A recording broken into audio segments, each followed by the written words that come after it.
Right, right? That's one thing, but Another thing, I would love if he hosted the debates though. That's in the news now. It's like with Joe Rogan, and Trump said that he would do it. He gave it thumbs up. He's like, I'll do it. so here's But another thing. I do agree with that. I actually think Joe Rogan hosting a debate. See, I don't. I like. I'm in the middle. I think fair Joe enough. Rogan hosting a debate would be the best thing that ever happened because this BS commentators of CNN and Fox or whatever, to me, they're all equal when it comes to Right. journalism, really, and debate at least. I feel like he would ask some uncomfortable questions on both sides. I may not agree with what Joe Rogan would ask, but I think Right. the fact that he would equally try to challenge both of them is definitely very Yeah. appealing. It would be like kind of raw and like authentic. And that's another. Right. That's another thing. Yeah. Enough of But that there's none. scripted There's none of that. BS. And then there's like a commercial. Like what the hell? Yeah. I hate the way the debates Like are, the and the debate. country's moving away from that. The country's moving towards podcasting and like conversations. Like I never watch the standard news. Maybe a clip on YouTube once in a while, but like rarely.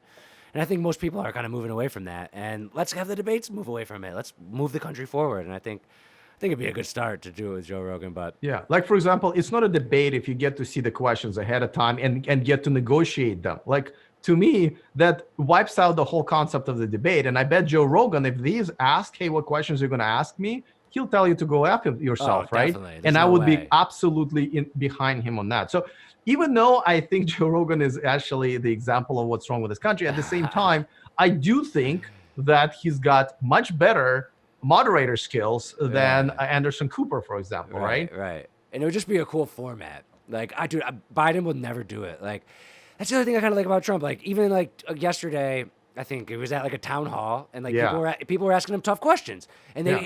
and he didn't know what the questions were, and he had to face them, and like he will at least go out and talk to people. Like he did that interview with HBO, and they were like, and he said something like, "It is what it is," and that was the soundbite. He got torn up for it. Yeah, not a great thing to say. I agree, but like he was doing an interview with like an adversarial person. Like he'll go out and he'll talk to like anyone, and I like that about him. And Biden, like at the beginning, I was saying like people were saying he is losing his mind. Everyone was saying that. I was saying like I don't know, man. That's what everyone's saying, but like let's give the guy some credit. Let's see. And like now it's just going on more and more. Like I hate to just say what everyone else is saying. I'd love to have a different opinion, but definitely seems like the guy's not all there. Yeah, well, I don't think either one of them. I think Trump had just the same number of same type of moments where he sounded confused and like he was having a mini stroke. Both of them, I think. Yeah. There's tons of clips on both sides. That's why I don't think we should be electing people like over 70 as a president. Like that could be a rule, right? Like if you're over 70, you are just may not be all the way there. In cases of both of this, man, they may not even serve out their 4-year next term. So I plan on living to be 150 years old, so I can't agree with cutting it off at 70.